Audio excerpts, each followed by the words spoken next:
നബി മുഹമ്മദ് നബി സല്ലല്ലാഹു അലൈഹി വസല്ലമ തങ്ങൾ ജീവിച്ചിരുന്ന കാലത്ത് അതേ കാലഘട്ടത്തിൽ ജീവിച്ചിരുന്ന ഒരു മനുഷ്യൻ. പക്ഷേ ഈ ലോകത്ത് ഏറ്റവും കൂടുതൽ സ്നേഹിച്ച മനുഷ്യനെ, അള്ളാഹുവിൻ്റെ റസൂലിനെ ഒരിക്കൽ പോലും നേരിൽ കാണാൻ അദ്ദേഹത്തിന് കഴിഞ്ഞില്ല. മുത്തുനബിയെ വലിയ സ്നേഹമായിരുന്നു. മുത്തുനബിയെക്കുറിച്ച് അദ്ദേഹത്തിന് വലിയ സ്നേഹമായിരുന്നു. അദ്ദേഹത്തിന് മുത്തുനബിയെ കാണാൻ കഴിയുമായിരുന്നെങ്കിലും അതിനുള്ള സാഹചര്യം അദ്ദേഹത്തിന് അനുവദിച്ചില്ല. ഒരു വശത്ത് വാർദ്ധക്യത്തിലെത്തി തൻ്റെ മകനെ മാത്രം ആശ്രയിച്ച് ജീവിക്കുന്ന അദ്ദേഹത്തിൻ്റെ ഉമ്മ, അതോടൊപ്പം അള്ളാഹുവിൻ്റെ പ്രീതി ഏതിലാണെന്ന തിരിച്ചറിവ്. ഈ മൂന്നിടങ്ങളിൽ നിന്ന് തൻ്റെ ജീവിതത്തിലെ ഏറ്റവും വലിയ ത്യാഗം ചെയ്ത മനുഷ്യനാണ് ഇദ്ദേഹം. ആരായിരുന്നു ആ മഹാൻ? അദ്ദേഹത്തിൻ്റെ പേര് ഉവൈസ് അൽ ഖർനി റഹ്മത്തുള്ളാഹ്. യമനിലെ കർൻ എന്ന പ്രദേശത്ത് ജീവിച്ചിരുന്ന ഒരു സാധാരണ മനുഷ്യനായിരുന്നു അദ്ദേഹം. വലിയ സമ്പത്തില്ല, പ്രശസ്തിയില്ല, പദവിയില്ല. പക്ഷേ അദ്ദേഹത്തിൻ്റെ ഹൃദയത്തിൽ രണ്ട് വലിയ സ്നേഹങ്ങളുണ്ടായിരുന്നു. ഒന്ന് അള്ളാഹുവിൻ്റെ റസൂൽ മുഹമ്മദ് നബി സല്ലല്ലാഹു അലൈഹി വസല്ലമ തങ്ങളോടുള്ള സ്നേഹം, രണ്ടാമത്തേത് തൻ്റെ ഉമ്മയോടുള്ള സ്നേഹവും കടമയും. മദീനയിൽ നിന്ന് ആരെങ്കിലും യമനിലേക്ക് വന്നാൽ അദ്ദേഹം ആദ്യം ചോദിക്കുന്നത് നബിയെക്കുറിച്ചാണ്.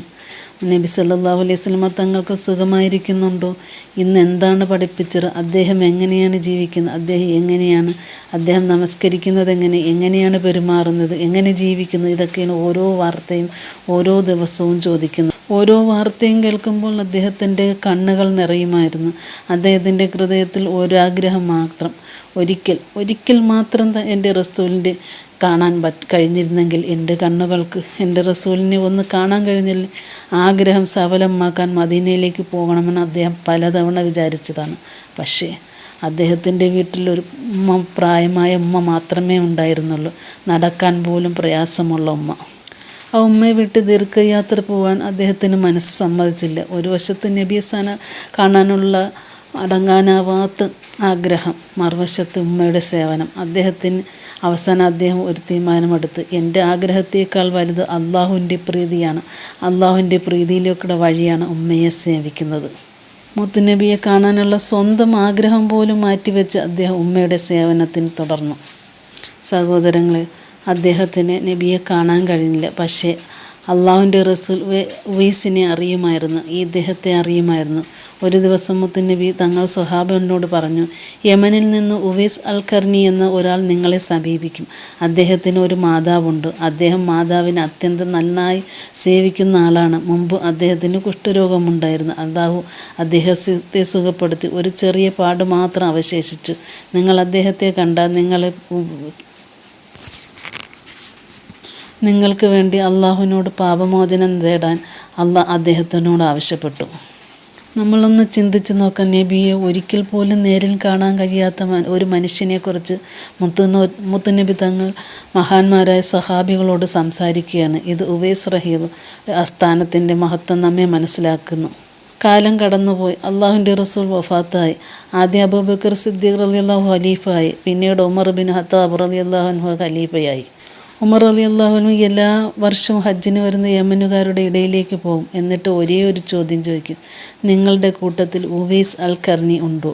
വർഷങ്ങൾ കടന്നുപോയി. പക്ഷേ ഉവൈസിനെ കാണാൻ കഴിഞ്ഞില്ല. ഒടുവിൽ ഒരു വർഷം യമനിൽ നിന്ന സംഘത്തിൽ ഒരു സാധാരണ മനുഷ്യനുണ്ടായിരുന്നു. അദ്ദേഹം തന്നെയായിരുന്നു ഉവൈസ് അൽ ഖർനി. ഉമർ ബിൻ ഖത്താബ് റളിയല്ലാഹു അൻഹു അദ്ദേഹത്തിൻ്റെ അടുത്തേക്ക് നടന്നു. അദ്ദേഹത്തെ സൂക്ഷിച്ചു നോക്കി. പിന്നെ ചോദിച്ചു, നിങ്ങളാണോ ഉവൈസ് അൽ ഖർനി? അദ്ദേഹം വിനയത്തോടെ മറുപടി പറഞ്ഞു, അതെ. ഉമർ റളിയല്ലാഹു അൻഹു വീണ്ടും ചോദിച്ചു, നിങ്ങൾ യമനിലെ ഖർൻ പ്രദേശക്കാരനാണോ? അതെ. മുമ്പ് നിങ്ങൾക്ക് കുഷ്ഠരോഗമുണ്ടായിരുന്നു, പിന്നീട് അള്ളാഹു നിങ്ങളെ സുഖപ്പെടുത്തി. ഒരു ചെറിയ ഭാഗം മാത്രം ബാക്കിയായിരുന്നില്ലേ? ഉവൈസ് റളിയല്ലാഹു അതിശയത്തോടെ പറഞ്ഞു, അതെ, അതെല്ലാം ശരിയാണ്. നിങ്ങൾക്കൊരു പ്രായമായ ഉമ്മയുണ്ടോ? അദ്ദേഹം പറഞ്ഞു, അതെ, എൻ്റെ ഉമ്മയുണ്ട്. അപ്പോൾ ഉമർ റളിയല്ലാഹുവിൻ്റെ കണ്ണുകൾ നിറഞ്ഞു. അദ്ദേഹം പറഞ്ഞു, അള്ളാഹിൻ്റെ റസൂൽ നിങ്ങളെക്കുറിച്ച് ഞങ്ങളോട് പറഞ്ഞിരുന്നു. നിങ്ങളെ കണ്ടാൽ ഞങ്ങൾക്ക് വേണ്ടി അള്ളാഹുവിനോട് പാപമോചനം തേടാൻ പറയണമെന്നും അദ്ദേഹം പറഞ്ഞു.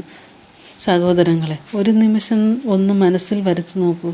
ഒരു ഭാഗത്ത് ലോകത്തിലെ ഏറ്റവും ശക്തനായ ഭരണാധികാരികളായ ഒരാൾ ഉമർ റളിയല്ലാഹു അൻഹു, മറുവശത്ത് ആരാലും അറിയപ്പെടാത്ത ഒരു സാധാരണ മനുഷ്യൻ. പക്ഷേ അള്ളാഹുവിൽ അദ്ദേഹത്തിൻ്റെ സ്ഥാനം വളരെ ഉയർന്നതായിരുന്നു. ഉമർ റളിയല്ലാഹു അൻഹു ഉവൈസ് ഖർണിയോട് ചോദിച്ചു, എനിക്ക് വേണ്ടി അള്ളാഹുവിനോട് ഇസ്തിഗ്ഫാർ ചെയ്യൂ.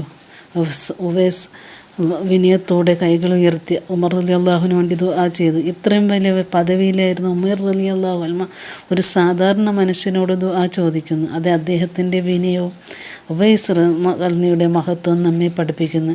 അതിനുശേഷം ഉമർ റളിയല്ലാഹു അൻഹു അദ്ദേഹത്തോട് പറഞ്ഞു, നിങ്ങൾ ഒരു ഭരണസ്ഥാനത്ത് നിയമിക്കപ്പെട്ടയോ, ആളുകൾ നിങ്ങളെ അറിയട്ടെ. പക്ഷേ ഉവൈസ് അതിനൊന്നും ആഗ്രഹിച്ചില്ല. അദ്ദേഹം പറഞ്ഞു, എനിക്ക് സാധാരണ മനുഷ്യരുടെ കൂട്ടത്തിൽ ജീവിച്ചാൽ മതി. സഹോദരങ്ങളെ, ഇന്ന് നമുക്ക് എല്ലാവർക്കും പ്രശസ്തനാകാനാണ് ആഗ്രഹം. പക്ഷേ ഉവൈസ് ഖർണി അള്ളാഹു മാത്രം അറിഞ്ഞാൽ മതിയെന്ന ജീവിതമാണ് തിരഞ്ഞെടുത്തത്. ഇന്നും ലോകത്ത് അദ്ദേഹത്തെ ഓർക്കുന്നത് അദ്ദേഹത്തിൻ്റെ സമ്പത്ത് കൊണ്ടല്ല, പ്രശസ്തി കൊണ്ടല്ല, ഉമ്മയെ സേവിച്ചതുകൊണ്ടും നബി സല്ലല്ലാഹു അലൈഹി വസല്ലമ തങ്ങളെ ആത്മാർത്ഥമായി സ്നേഹിച്ചത് കൊണ്ടുമാണ്, അള്ളാഹുവിനോട് ഇഖ്ലാസ് പൂർത്തിയാക്കിയത് കൊണ്ടും. ഈ ചരിത്രം നമ്മെ പഠിപ്പിക്കുന്നത് ചിലപ്പോൾ അള്ളാഹുവെങ്കിൽ ഏറ്റവും വലിയ മനുഷ്യൻ ലോകത്തിന് അറിയപ്പെടാത്തവരായിരിക്കും. ഉമ്മയെയും ഉപ്പയും സേവിക്കുന്ന ഒരു മകൻ, ആത്മാർത്ഥമായി നമസ്കരിക്കുന്ന ഒരു ദാസൻ, ആരെയും അറിയിക്കാതെ സൽക്കർമ്മം ചെയ്യുന്ന ഒരാൾ, അവരാണ് അള്ളാഹുവിൽ മഹാന്മാർ. അള്ളാഹു ഉവൈസ് അൽ ഖർണി റഹിമഹുല്ലായെ പോലെ ആത്മാർത്ഥതയും മാതാപിതാക്കളെ സ്നേഹിക്കാനുള്ള മനസ്സും അള്ളാഹുവിൻ്റെ റസൂൽ